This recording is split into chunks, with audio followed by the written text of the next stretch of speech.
Баршаңызға қайырлы күн достар. Бүгін сіздермен өте дәмді болып шығатын, құрамында шоколад қосылып дайындалатын керемет печенье рецептісін ұсынамын. Ол үшін бізге ең алдымен осындай бөлме температурасындағы жұмсақ сары май қажет. Оған қантты салып, жақсылап шанышқымен барлығын араластырамыз. Шанышқының орнына миксерді де қолдануға болады. Достар, мен осы каналымда апта сайын тұрақты түрде жаңа, сенімді, өзім күнделікті қолданып жүрген рецепттермен бөлісемін. Оларды бірінші болып көріп, жіберіп алмау үшін каналға тіркелуді ұмытпаңыз. Келесі кезекте майымызға жұмыртқаны қосып, тағы да барлығын жақсылап шанышқымен араластырамыз.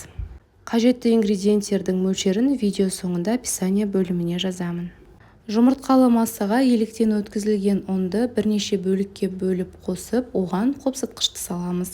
Барлығын тағы да жақсылап араластырамыз. Ұнды осылай бірнеше бөлікке бөліп қосуға кеңес беремін. Сол кезде қамырларыңыз жақсы болып араласады. Осылай бірінші бөлік ұнды салып алғаннан кейін, оған осындай шоколадтың кішкентай түйіршіктерін салып, тағы да жақсылап араластырамыз. Ұнның қалған бөлігін салып, жақсылап араластырып, қамыр илеуге кірісеміз. Алдыменен осылай қасықпен, содан соң қолымызбен қамыр илейміз. Бұл жерде шоколадтың кез келген өздеріңізге ұнайтын түрін қолдансаңыздар болады. Осылайша біздің қамырымыз өте жеңіл дайын болады. Дайын болған қамырды алдын ала пергамент қағазы төселген формамызға орналастырамыз. Осылай қамырдың кішкене бөлігін алып, қолымызбен дөңгелек шариктарды жасаймыз. Осылай дөңгелетіп болғаннан кейін, шаригіміз дайын болған кезде осылай қолымызбен үстінен басып, пергамент қағазына орналастырамыз. Барлық қамырдан осындай шариктер жасап шығамыз.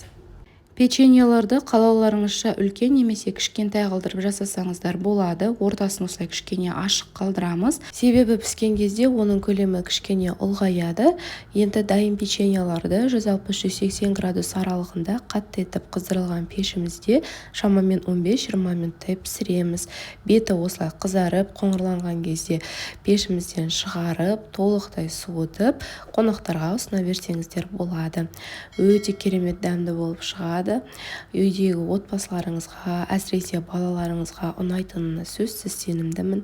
Егер жасамаған болсаңыздар, міндетті түрде жасап дәмін көрсеңіздер болады. Өте жеңіл дайындалады. Құрамындағы ингредиенттерінің барлығы қарапайым, кез келген үйден табылады. Сіздерге видео рецепт пайдалы болды деген ойдамын. Егер сіздерге видео ұнап пайдалы болса, лайк қоюды ұмытпаңыздар. Астарыңыз дәмді болсын.